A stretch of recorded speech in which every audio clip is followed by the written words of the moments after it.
What's going on, guys? Curtis, Thatturbodakota. Time to pull the motor out of the truck. So I've already kind of started. It's not really that fun to watch me do this. So I kind of figure everything on the top end of the motor is done as of right now. I think except the motor mounts. So I got that stuff. I got to raise the truck up, get up underneath it. Starter, transmission, bell housing, converter, bolts. I'm trying to leave the thing together as much as possible. And if you've watched my previous videos, you know, like at one point in time I built a wire harness for it, and that allows us to do that. The way I've got the kind of fuel lines set up, that allows us to do that. So I think we're doing pretty good. So as I said, I'm gonna get up underneath this thing. We are going to release the motor, pull the motor out, have a stand over here. So we'll put it on that stand, and then we're gonna tear it apart, and we're gonna see what 7 years worth of turbo abuse looks like on a stock 5.9 360 that you can find in pretty much every Dodge from, you know, early 90s to about 2003 is when they finally hung it up. So next shot you're gonna see, hopefully, is the motor out, and we'll start the teardown. Okay guys, motor's out. I just pulled it out. See it right there? So what I gotta do is get my bare block off the engine stand. We'll get the new one swapped over, and then we'll start the teardown process. For the most part, I was able to get the thing out in one piece. I do think going back together, I'm gonna pull off the header on the one side and the turbo manifold on the other. Oh, you wanna see something crazy? This is kind of dumb. Yeah, see that right there? That probably should be hooked to there. So right now it's just kind of hanging in the balance. But yeah, if you wanted to see what the headers look like, that's the TTI turbo header that I slightly modified because I turned the turbo face forward. And then if you come around on this side, right here, that's a Mopar performance header. And then I just have a crossover. It basically goes down underneath and then comes back up and ties into the bottom right there, and that's what completes it. You know, downpipe going out, and then you got your intercooler system in there. So let me get everything swapped over, and then we will start to tear this thing down piece by piece and see what we come up with. Okay, let's pull this thing apart. I already took some of it apart. I don't know if you guys can see. Right now we're gonna work on getting the intake popped off of it.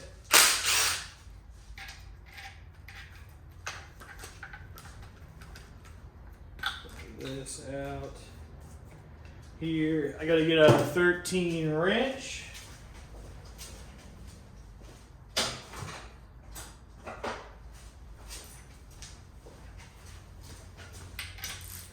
There's a bolt back here where the oil feed line goes for the turbo. So we're gonna pop the intake off. We'll get that stuff squared up, look down inside the valley. I get to get the balancer off, the valve covers, and then we'll get the part I'm waiting for, the cylinder heads. And see, well, we'll see actually, once we get the intake off, maybe we'll see a hunk of gasket blown out, who knows. So while I'm doing that, skip over here with the other hand.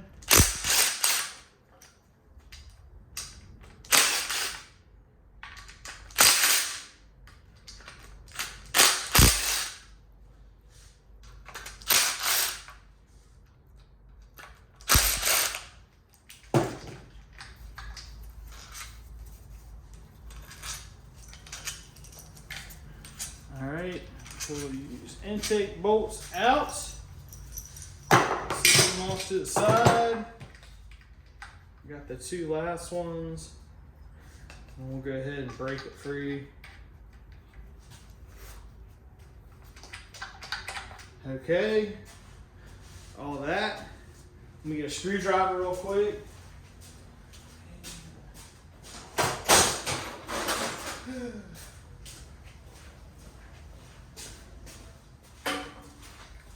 Get up onto the front here. Ooh, she was sealed. that's good.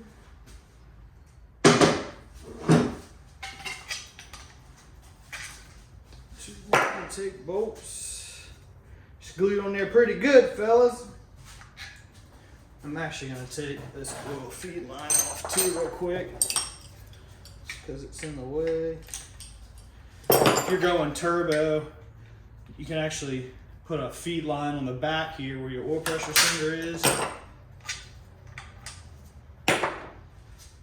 That way you can supply the turbo with the oils, the precious oils. So we'll do that. There we go. Okay. Let me take I have a sensor over here, and that gives me like crankcase pressure. It's in the valve cover. Let me pop it out real quick.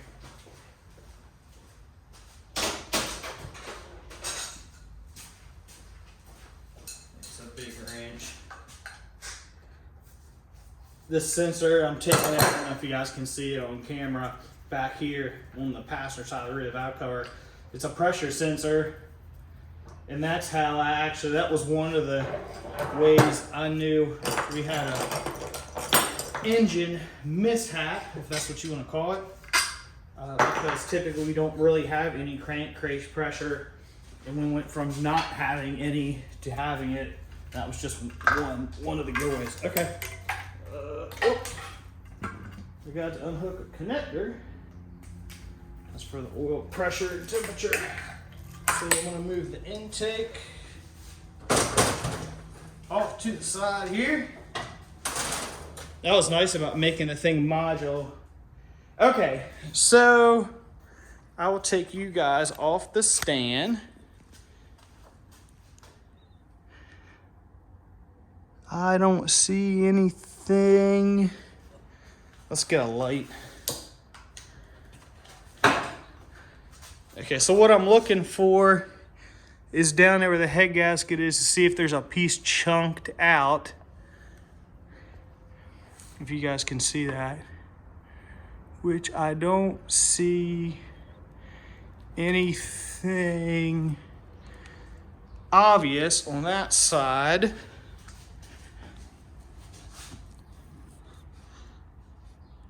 Oh, there it is right there. Okay, let's see if I can get better light. If you guys can see that, there it is right there between the two push rods. Right here, in there. See that? That should not be there. That should stick out, and then there's another piece in there that should stick out. But that right there, I don't believe should stick out. Yeah, because if you look at this side, you got a little piece sticking out there, and then again, that piece right there. And then you come back here, there's nothing. So yep, there's our head gasket failure. Just as I suspected. Inside the motor doesn't look too bad.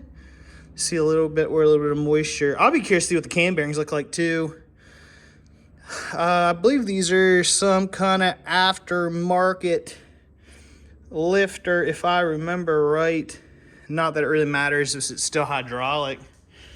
Okay, so we got that stuff off.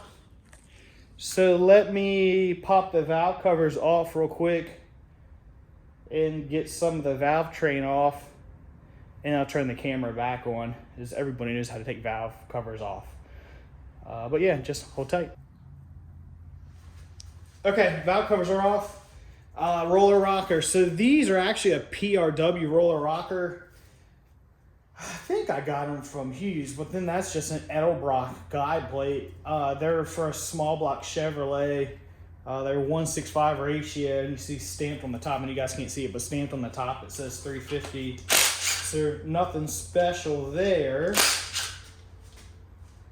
So I'm gonna pop off these guys real quick.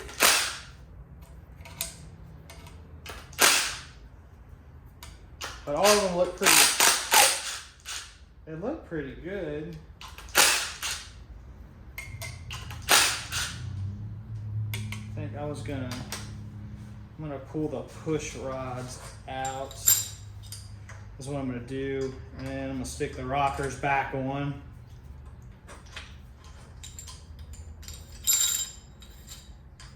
So I might just leave the rockers on. All these push rods are the same length, so I'm not overly concerned with putting them back. I don't know. I think some people put them back where they go. I'm not that concerned about it. So that's them right there. So that's that side, and we'll put the locks back on it. Right now I just want to concentrate on getting the heads off of it. I'll go back and I'm going to inspect the roller tips, and we'll inspect the tip of the valve. All that stuff should be okay. I know for like a long time now the oil was draining back down through this motor. I don't know if I've talked about this in the past. I suspect we might have a cam bearing issue, but you know, I don't know. That's what I kind of wanted to tear it apart. I mean, I could have easily put a I could have easily put a head gasket in it, and then we could have just kept going. But I kind of wanted to snag another junkyard motor and see if I can do everything all over again, see if we can go just as fast. Like I said, it's been 7 years. Ugh. Sorry, I had to set out of frame. It has been 7 years, so I'm sure she's worn out. And honestly, I just want to do an inspection. Let's see what the old girl looks like. It's for me and for you guys too, if you're interested in doing something like this. So we'll pull these last push rods out. Then I'll put the locks back on just loosely. We'll look at all that stuff later. So again, this thing does have head studs in it. They're just an ARP head stud. It's been so long, I couldn't even tell you what the part number is. I'm sure if you do a little bit of poking around on the old interwebs, somewhere you can find it. The Dakota RT form is always a good reference. I said this isn't like the first time anybody's ever used head studs. On one of these setups, could get that one started. Okay, so I got all that stuff off. So I guess what I'm gonna do now is we're gonna start working on these head studs. Let me get the socket. I'm gonna get the socket. I'm gonna loosen them all up. I'll take everything apart, and then I'll turn the camera back on, and we'll pull the head off together and see what the old girl looks like. Stand by, please. Okay. Time to get the cylinder head off. Woo! Honestly, I thought I got all the coolant out of it. I pulled the plug. I pulled one of the block plugs out, but I guess it only drained the one side. All right, these things are hogs. Those are cast iron.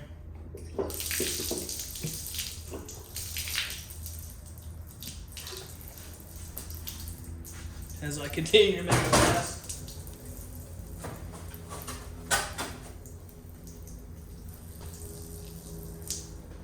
Lovely. Okay, yep. There she is right there, if you guys can see that. Let me see if I can move you around. Yep. So number 6. Pushed it out right there, just as I suspected. Like I said, stock bottom end, stock pistons. If you know anything about these things, you will be able to identify that real quick. So yeah, so the rest of them actually look pretty good. So it just wicked it out. It just wicked it out right there, which would make sense as judging by the way it was acting. I could tell. That's cool. I'll pull that last stud out let me move the camera. Let me clean up my mess, kind of reposition some stuff. We'll pull the other side off. But again, I think it was just number 6 right there. You can see how it's pushed it out inside the valley. So, hey, I mean, what do you expect? You know, that's what 6, 7, at least 7 years get you. So give me a second. Let me switch some stuff around. Ready to lift off the other side. I successfully made a raging mess everywhere. All right, I already kind of broke it free with the pry bar. So it should lift straight up like so.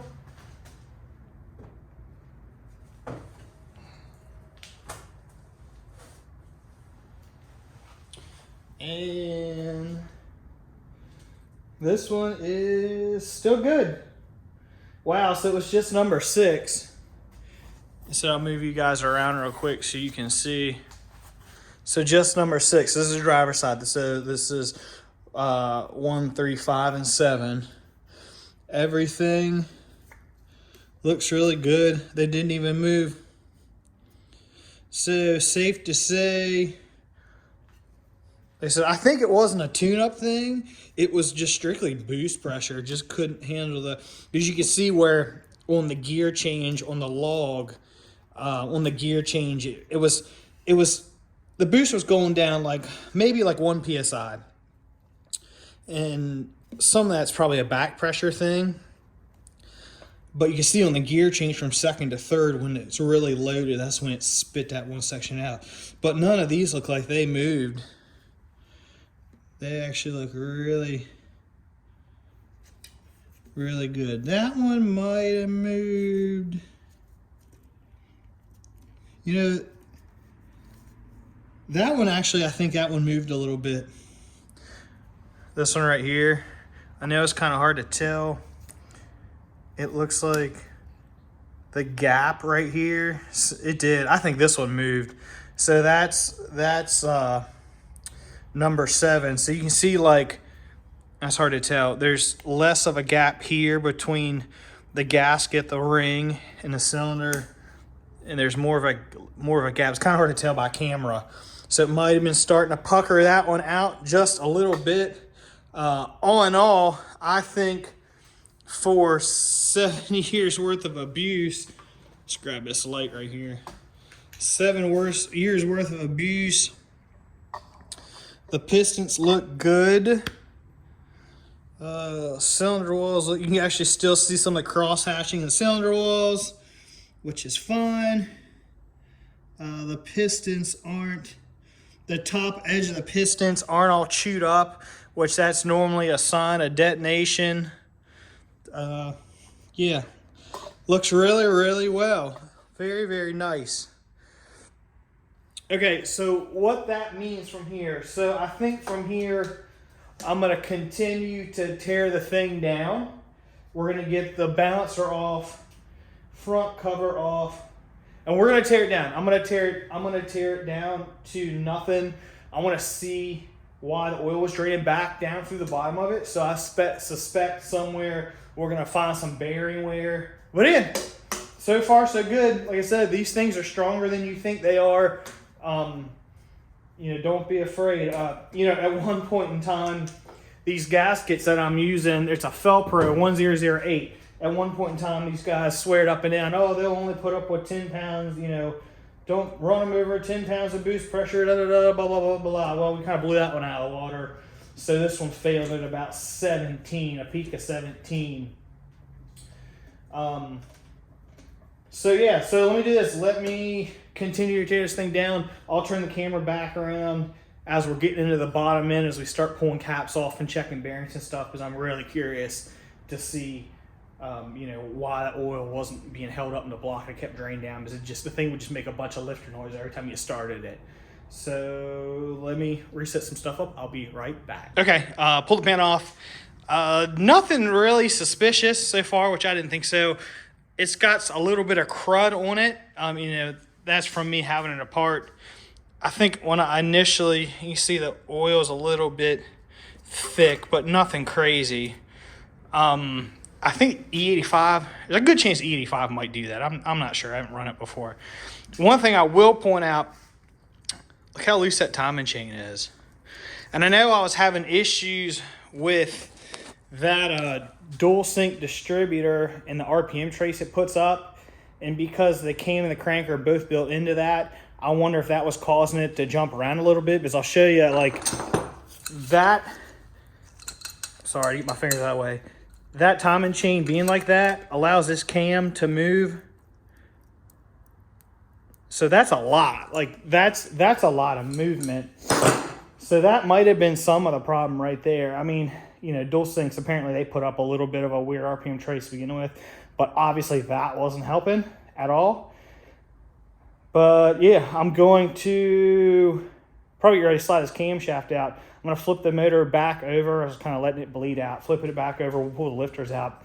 I want to pull the camshaft out and look at where the bearings ride, because I suspect that's what was causing the oil to drain, not hold oil tension and let it drain back.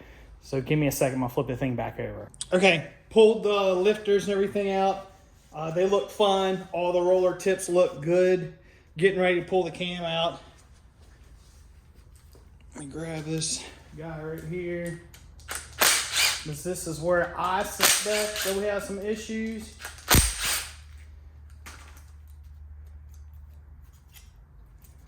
Let's take out the plate, set it off to the side.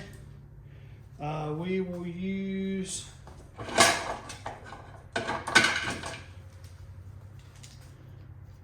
the key's gonna stay in there. I'm gonna use the bolt to help me kind of support it.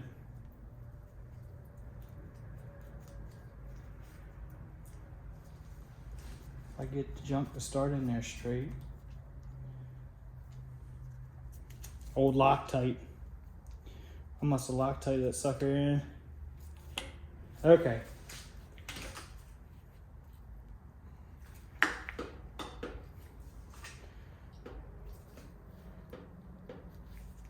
Ruh-roh.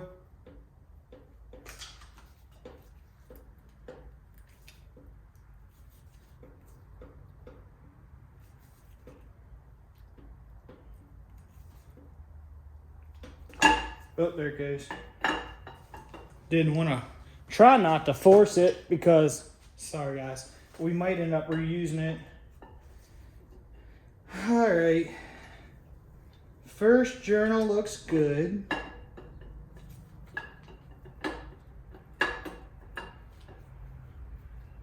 Second journal looks good.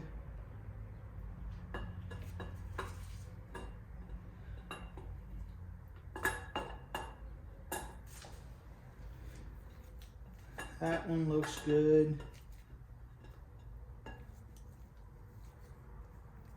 That one looks all right. Not too, actually, not what I was thinking was going to happen. I'll tell you guys that much.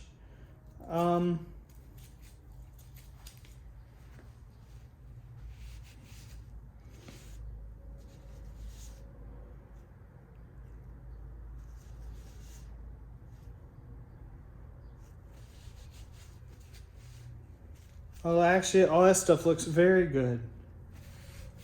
So, got a little ding in it right there. Well, that's interesting. Huh, okay. I don't know if you guys can see that. Nothing, you know, nothing out of the ordinary. Everything looks good. Like I said, all the rollers look good on the lobes. I definitely thought there was a cam bearing thing going on with it, but obviously that's not the case. All that stuff looks fine. Huh. So this will be interesting. Let me move that. So digging in the bottom end of this thing, it's going to be pretty interesting. Actually, we can kind of see some of the cam bearings.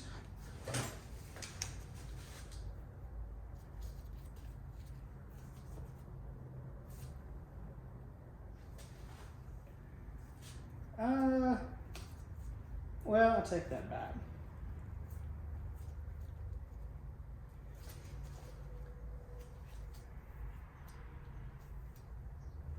looks okay.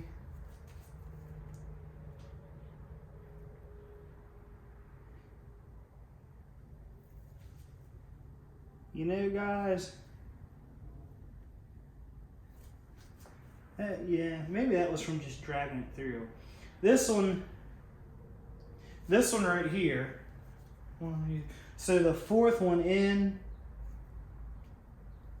looks kind of weird. And I don't know if you guys are going to be able to see it.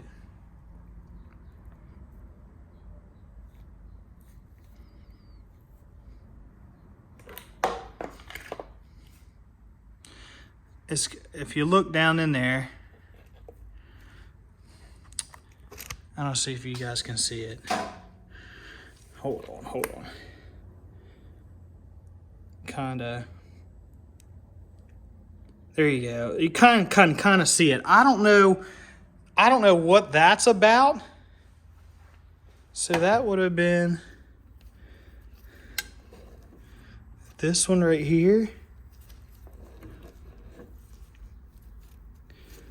I mean, the journal looks good. I'm not sure what that's about. I'd have to ask somebody. It's like it has a coating on it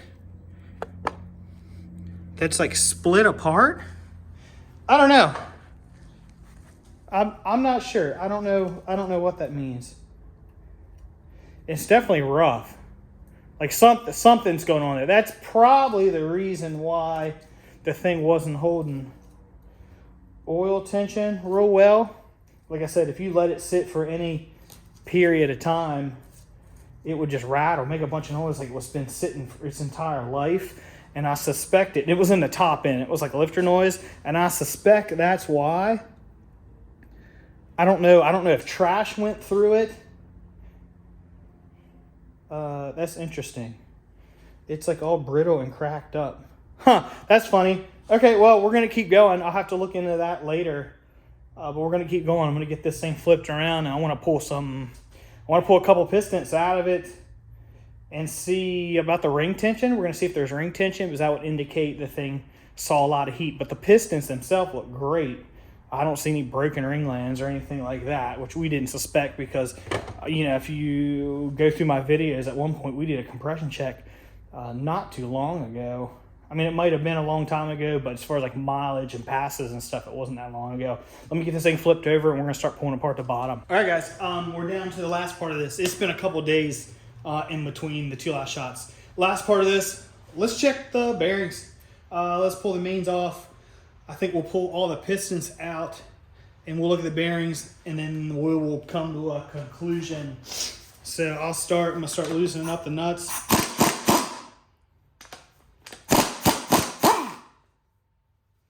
Right here. I guess maybe we'll go through them one at a time.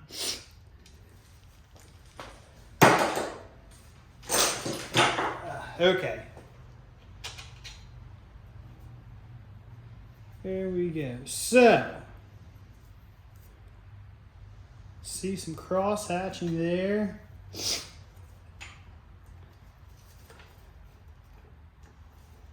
Piston doesn't feel too bad. It's not like super sloppy. It's not like falling out of the bore. Right, so that's a good sign.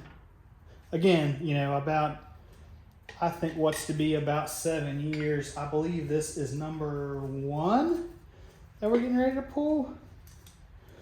All right, okay. Let me get a rag. Stand by.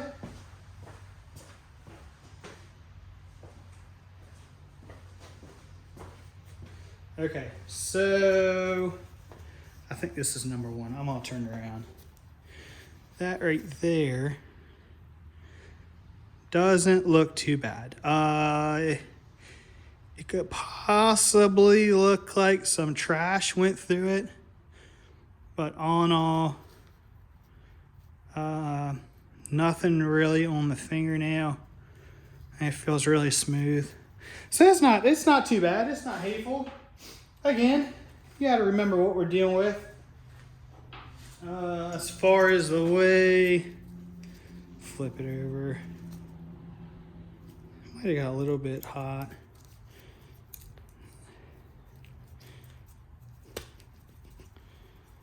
So it's not like the bearings are falling out of it. They still kind of hold themselves in, so that's always a good sign. Okay, so let's pull this piston out. So again, is to note that it does, there is some resistance. Okay, here we go. So, see, we got some bearing wear. Wow, look at that. Okay, so all signs that there is no detonation. See how this top ring moves real nice and smooth? Still actually has some good tension on it. So yeah, so not a tune-up thing, which I didn't think it was in the first place. You gotta remember, guys, this is the first thing I've ever tuned, boosted, and I've had my mishaps with it per se. Wow, I'm really happy. Yeah, like the leading edge of the piston looks really good. The rings, packs, moving nice and smooth. Still has some tension on it. You can see right there. Yeah, okay, so now. Yeah, rod doesn't look too bad. It's a decent sized rod. It's definitely not, you know, definitely not a skinny rod at all. So this right here, so let's talk about this. Let's see. So as the piston is being pushed down in the hole, it's so like this, right? So as you know, we're igniting everything. We're jamming the piston down in the hole. From what I understand, and I'm not a professional engine builder, is, you know, you're putting a lot of pressure pushing down on that crank pin, and that's what causes that. So something that may or may not remedy that is I've just been using a conventional 1030 oil, and I know there's like special oils to where that pressure won't cause that oil film to get crushed out, causing bearing wear. So I'm wondering, for the future, at least I'm going to do it. I'm not saying this is right or wrong, you know, so take this with a grain of salt. I think for the future, I'm going to choose a little bit more wisely on the oil that I'm running. I think instead of just using any kind of 1030, I might run that Valvoline VR1, something that's going to hold in there a little bit better to keep from squishing out. But yeah, I mean, like overall, the fact that leading edge, that piston looks real good. The rings are moving real good. I don't think they're worn out. They still feel like they got some tension on it. Sometimes if you get a lot of heat in it, you'll lose that tension. I'm happy with that. I really am. Just remind you guys, like, you know, 7 years, man. 7 years. Don't be afraid to put some boost behind this thing, as long as you know, have the tune dead on and you're not doing anything real dumb. Don't, you know, spend a ton of RPM. You guys should have the same outcome. So cool. So that's that on there. Give me a second. Trying to stay somewhat organized. So there's that one right there. Yeah, I'm okay with that. I'm all right with that. As far as the journal, that journal looks amazing. It looks very, very, very good. To be expected, even with a little bit of wear. All right, let's pop a couple more out real quick. So this should be number 2. We're gonna look at number 2. I don't think we're gonna pull all of them out because I don't want to bore you guys. But if you ever had any doubts that the bottom end of this truck is stock, I hope you were a believer. Okay, another bearing. Looks about in the same shape as number 1. You can tell some trash went through it, and obviously that trash is probably the bearing material from the other side, we're talking about the pressure. I don't think I know they talk about like the caps moving around and stuff. You can still see some like cross hatching in it. So I'm going to assume that the caps, I don't know if you guys can see that the caps really weren't moving around. But the bearing isn't like flat. The bearing looks like it's the same width all the way across, not poking out. It looks good. Like it looks good. All right, so let's pull this one out. Again, it's got some decent tension in it. Seeing the same theme already, where there's some bearing wear. We're getting that bearing wear. And again, I think that's just a pressure thing. Okay, so this is hole number 2. Again, nice and smooth. Nice and smooth. Even like the skirt wear and stuff. Wow, it looks pretty nice. Yeah, nothing that's surprising there. I think it looks pretty good. Again, same wear pattern. So I was wondering, like, for a long time now, I've been getting some bearing material in it, and I guess that's where it's coming. Again, I do believe that's like just like a pressure thing. Maybe using up really good oil will help to kind of curve that. Again, the bearings are tight, nice and tight in there. Wow. So yeah, so as far as this journal as a whole, looks pretty good. Yeah, it looks good. Okay, all right.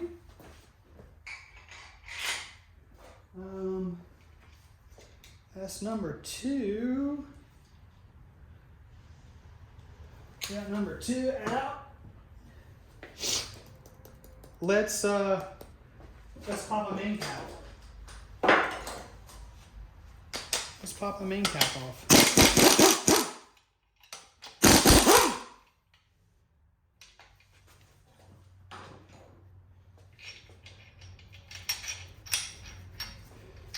All right. Wow, that looks great, you guys. Look at that. I can tell something went through it, I believe. A little bit of something. The crank looks really good. Yeah, see how that thing stays nice and tight in there? It's not falling out. Amazing. Yeah, I'm not even mad at that one. Let's pull out one towards the center.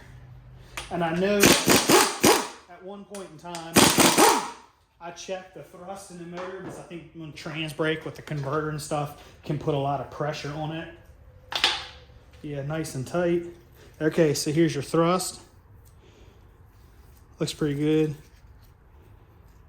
Wow, looks really good. Which I actually measured it as I was worried about like converter clearance and thing.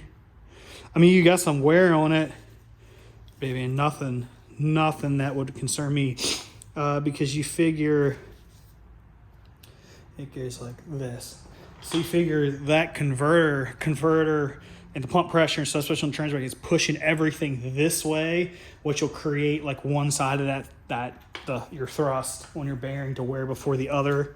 It's really not. I mean, it's like I said, a little bit, but that could just be trash from, stuff just floating around the motor. And, I did find some stuff on the pickup screen. Nothing there. Wow. I tell you what, guys, I have a lot of faith. I have a lot of faith in this thing. I mean, I had faith in it before, don't get me wrong, but the more we tear apart, I'm impressed. Like I really am. I'm very, very, very much so impressed with this setup.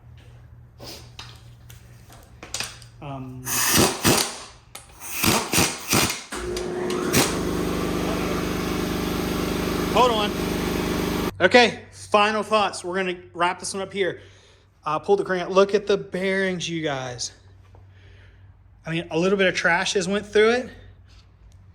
And I think that's from just the fact that all these rods haven't, look, see that? Everything looks the same. They all look the same. And again, that's a pressure thing. What I think what that is. That's a pressure thing. Look at the main caps. a little bit dirty, right? But everything looks good. So, final thoughts. Very happy. I'm very happy with the outcome. You guys saw what I saw. I'm definitely going to try a different type of oil. What we're going to do is I'm going to get another junkyard motor. We're going to put my top in. Nothing wrong with my cam. We're going to put it all back together with an addition of a timing chain tensioner. I'm hoping that'll help out with some stuff. We're going to do that. I think I'm going to try to do different head gaskets. We'll talk about that when we start getting into the next video. Your Magnum motor is stronger than you think, you guys. It really is. I mean, what else can you say? If you ever doubted that this truck doesn't have a stock bottom end, those are all stock components, bolts, nuts. Like, this is the first time I have ever torn this stuff apart. Crank looks great. Again, 1025, 131. Check my other videos. I believe it's the fastest stock bottom in Dakota, period. For the most part, it's full weight besides like the hood and a couple other things. You know, full interior, no cage, Holley EFI. So yeah, so thanks for watching. I know it's been lengthy. Hopefully this helps some people out. Share this one. If you're on any kind of Dakota Durango thing and you're curious about this 360 motor, share it, show it to other people. I hope it kind of inspires you guys. You know, there's a million ways to make power. You got to do what's within your budget. And, you know, obviously this is an option. So thanks again. See you guys next time.